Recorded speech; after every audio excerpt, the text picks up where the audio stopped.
সম্প্রতি Tollywood band culture নির্মূল করতে বোম্বাদা খ্যাত বর্ষিয়ান অভিনেতা প্রসেনজিৎ চট্টোপাধ্যায়ের উদ্দেশ্যে দেবের দেওয়া ৭২ ঘন্টার চ্যালেঞ্জ ঘিরে তুমুল বিতর্কের সৃষ্টি হয়েছে।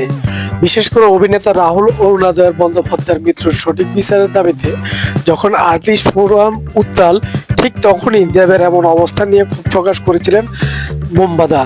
প্রসেনজিৎ পাল্টা প্রশ্ন তুলেছিলেন পাবলিক ফোরামে এই ধরনের চ্যালেঞ্জের যৌক্তিকতা নিয়ে। শেষ পর্যন্ত টলিউড পাড়ার অন্দরের রাজনীতি আর অসহযোগিতা কিংবা তথাকথিত ব্যান্ড কালচার কোনো কিছুই আর দমাতে পারল না মেগাস্টার দেবকে। সব বাধা উপেক্ষা করে নিজের সিদ্ধান্তে অনড় থেকে অভিনেতা শুরু করলেন তার নতুন সিনেমা দেশু ৭-এর শুটিং। আর এই যাত্রা তার সারথি হিসেবে পাশে আছেন বহুমুখী প্রতিভার অধিকারী অভিনেতা অনির্বাণ ভট্টাচার্য। ২০২৬ সালে পশ্চিমবঙ্গের বিধানসভা নির্বাচনের পর বাংলার রাজনীতির পাশাপাশি টলিউডের অন্দরেও ক্ষমতার রদবদল ঘটেছে।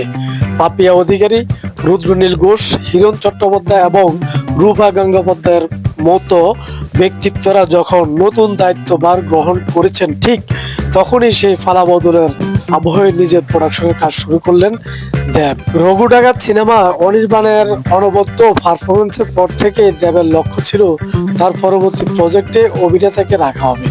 যদি এই ইন্ডাস্ট্রির একটি বড় অংশ এই জুটিকে রুখে দিতে চেয়েছিল, কিন্তু দেব ছিলেন পাহাড়ের মতো অটল। তিনি ঠিকই শুটিংয়ের নামিয়ে দিলেন প্রিয় অভিনেতার পর্দা প্রত্যাবর্তন নিয়ে ভক্ত অনুরাগীদের মাঝে বইছে উচ্ছ্বাসের জোয়ার।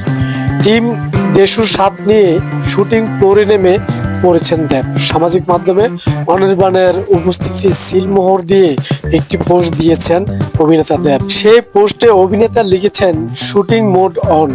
ইন্ডাস্ট্রির জটিল সমীকরণে যখন অনির্বাণের মতো অভিনেতাকে কোণঠাসা করার চেষ্টা করা হয়েছিল, ঠিক তখনই দেবের এই সাহসী পদক্ষেপ টলিউডে নতুন করে রাজার রাজা হিসেবে প্রতিষ্ঠিত করলো। সো ভিউয়ার্স, এই বিষয়ে আপনাদের মতামত কি অবশ্যই কমেন্টস করে জানাবেন। বিনোদন জগতের সকল সত্য খবর জানতে চ্যানেলটি সাবস্ক্রাইব করে আমাদের সাথে থাকুন।